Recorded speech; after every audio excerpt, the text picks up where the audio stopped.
kagaya ng mga ginagawa ng mga kura at guwardia sibil. Paluin mo sila ng isang sombrero. Paano kung gantihan nila ako? Hindi ka ba lalaki? Ngunit pilay ako.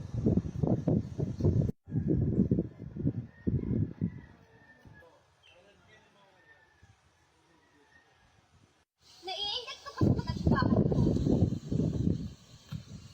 Naiinggit? Bakit naman ako maiinggit sa mukha mong kasing luma na ng damit mo? Nahiya naman ako sa noo mo na kasing lapad ng may dila. Nagsalita ang may noong kasing liwanag ng araw. Turina, umuwi na tayo. Huwag mo na siyang pansinin. Oh, Victorina, umuwi ka na raw, sabi ng asawang mukhang tiyonggo. Hindi, Tiborcio. Dapat ituruan ng leksyon yan. Hindi na kailangan. Sapat na ang aking kaalaman. Baka ikaw ang turan ko ng leksyon. Baka nakakalimutan mo, nasa tapat ka ng pamamahay ko. Aba, pamamahay mo pala to. Akala ko kasi ikaw main ito ng isang aligoy na sa gilid. Kapal ng mukha mo, humanda ka.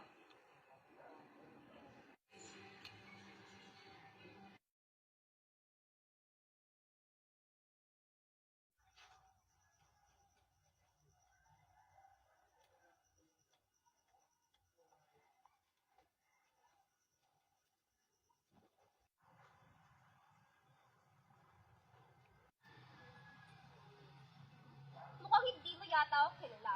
Hindi nakakapasok ang isang alpares sa aking pamamahay dahil sa may pintuan ng sila. Siya nga ba? Dahil ang nakakapasok lamang ay ang mga lumpong kagaya ng iyong asawa. Kumakas na kahit parang hindi ka isang labandera. Ah, labandera. Gusto mong plantuin ko yung buktong kulot at nang tubuin? Eh di inamin mo isang labandera. Por favor, Ingetera. Estupida ka ba? Kaya nga ako pinakasalan ng aking asawa dahil ang aking kagandahan ay hindi nababagay sa isang labandera. Eh ikaw, nakatapa ka lang ng Manila, nag-iingat. At may pa-Espanya ka pa. Ilong mo na may Pilipina. Pango. Aba, sumusobra ka na ha? Bakit, ha? Mukhang sampalin ko yung pagmumukha mo Nagkakamon ka? na magtugtong yung malapad mong noo. Sige, tingnan natin kung hindi makalbo. Huwag kayong makialam. Mas mabuti pang iuwi mo na ang asawa mo, Don Tiborcio. May araw ka rin.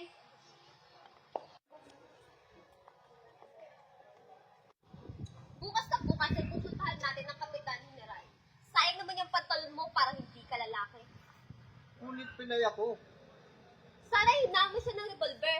Bilis, tagal. Nakakainis talaga ang konsolasyon na yan.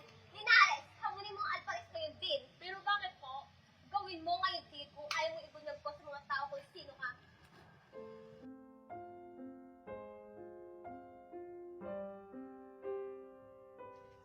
Marahil nakatulong ang mahal na Berlin sa aking mamanalangin na si Linares. O, andyan na pala si Doña Victorina. Magandang gabi. Magandang gabi rin. Halika, maupo ka. Salamat. Alam niyo ba, nung unang kita ko pa lamang sa Ibarra na yan, ay naniniwala ako isang pulbistrero. O, Clarita, iha. Ang iyong ama at ang iyong pamilya ay ililigtas ka sa iyong mga kilala. Tinugko po ng Diyos ang aking ama. Kaya nga narito kami para pag-usapan ng mga bagay na hindi na pag-usapan noon. Pasensya na po, ngunit kailangan ko nang bumalik sa aking silid. Clarita, aba ang batang ito. Pasensya ka na, Doña Victorina. Pagsabi mo na magdaraos tayo ng piyesta.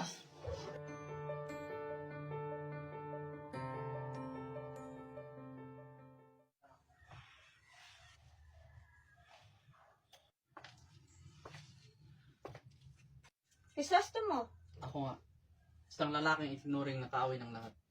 Pumunta lamang ako rito upang tuparin ang aking mga pangako. Bagamat ikaw hindi tumupad sa ating sumpaan. Pinapalayan na kita, Maria. pinag-alinlanganan mo ang aking katapatan, ngunit hindi kita masisisi. Alam ko na ang aking tunay na pagkataong kinilala kong ama, hindi ko tunay na ama. Kailangan mo ng katibayan. May iniwan sa akin ang aking ina. Ibinigay sa akin ng taong may alam ng aking lihim ang iyong sulat. Napilitan akong ipagpalit ang sulat mo nang hindi ko malaman kung saan nila gagamitin. Kailangan ko magpakasal. Maaari mo ba akong balikan? Maria, isa kang anghel. Ikakasal ka na. Oo. Yun ang ibig mangyari ng aking tinuring na ama. Ngunit hindi kita malilimot. Madilim ang hinaharap at gusto kong malaman mo na minsan na akong umibig. Hindi na ito maangkin naman. Ano ang nangyayari sa'yo? Tumakas na ako, Maria. At hindi magtatagal, ay malalaman din nila ito. Kailangan ko na umalis. Paalam, Crisostomo.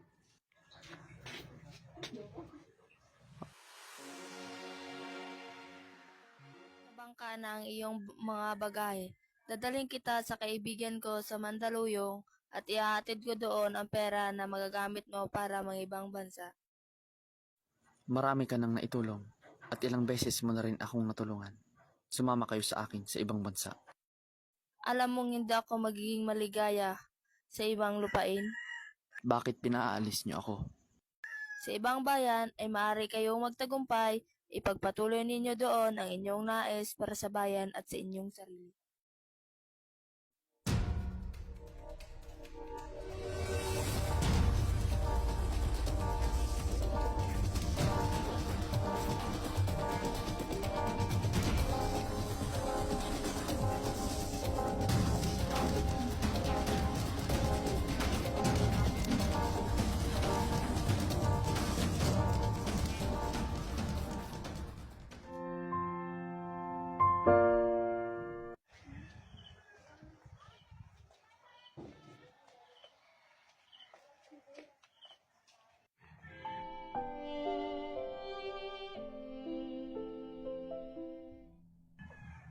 Maria, hindi mo yata inaasahan ang aking pagdating. Nais ko sana masaksihan ang kasal mo. May sakit ka naman ba? Bakit ka namumutla? Wala ka bang tiwala sa inaama mo? Bakit hindi mo sabihin sa akin kung ano nangyayari sa'yo? Tulungan mo akong sirain ang kasunduan ng aking pakikipag-isang dibdib. Wala na si Crisostomo. Wala nang dahilan upang ako ay magtiis. Kung buhay pa sana siya ay makakaya ko pang pagtiisan ang lahat ng pag-asang ako ay makakatakas sa kalagayang ito. Ngunit ngayong wala na siya. Wala nang natitira sa akin maliban sa pagpasok ng kumbento o mamatay na din. Ganyan mo ba siya kamahal? Patawarin mo ako kung ako ang nagdulot sa'yo ng kasawian. Hinahangad ko lamang ang iyong kabutihan at ayaw kong pag-usapan ka sa bayan. Minahal ko rin ang iyong kababata at ang kanyang ama. Ngunit kung ito ang makakabuti sa iyo, kailangan ko silang alisin. Dahil ikaw ang kaligayahan ko. Kung totoo ang lahat ng iyong sinabi, ay hindi mo papayagang magpatuloy ang aking kasawian. Ngayong wala na si Crisostomo, ay ibig kong magmadre. Magmadre? Hindi mo alam ang sinasabi mo. Mas mainam pang masawi kaysa makulong sa loob ng kumbento. Hindi ka ipinanganak para ikasal kay Kristo. Paniwalaan mo ako. Matututunan mo ring mahalin si Linares. Ang kumbento o ang kamatayan? Diyos na mahabagin, ako po ay inyong pinaparusahan. Gawin mo ang gusto mo. Magmadre ka. Huwag ka lang mamatay. Malungkot ang San Diego ng Pasko ngayon. Walang parol at nagdidikliman ang daan. Ang dating masaya at masiglang San Diego ay napalitan ng walang kabuhay-buhay na bayan.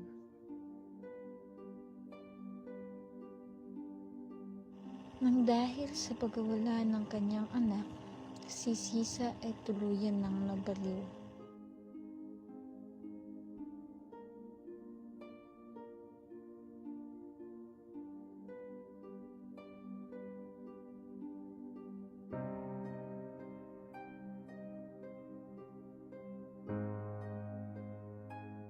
Hinanap ni Basilio ang kanyang ina sa pag-asang matatagpuan ito, ngunit ito'y patay na at nasa gubat.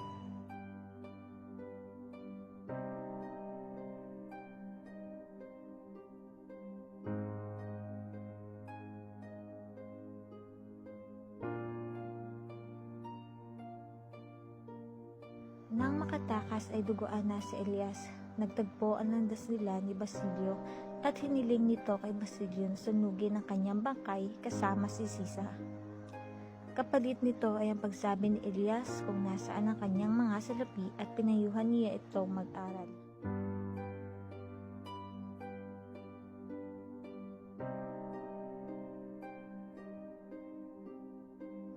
Tuluyan ang pumasok ng kumbento si Maria Clara dahil sa nasawi nitong pag-ibig kay Crisostomo Ibarra. Ang tunay na ama naman ni Maria Clara na si Padre Damaso ay natagpuang wala ng buhay nang makatanggap na sulat mula sa kura sa malayong lalawigan.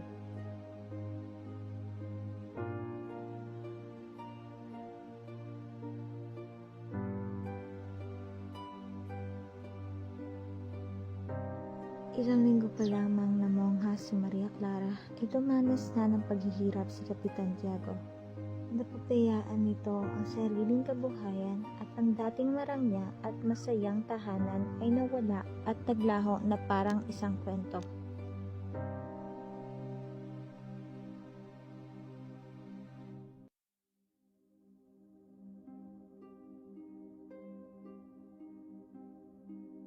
Pumanaw si Linares buhat sa masamang pakikitungo at pagmamaltrato ng Donya sa kanya.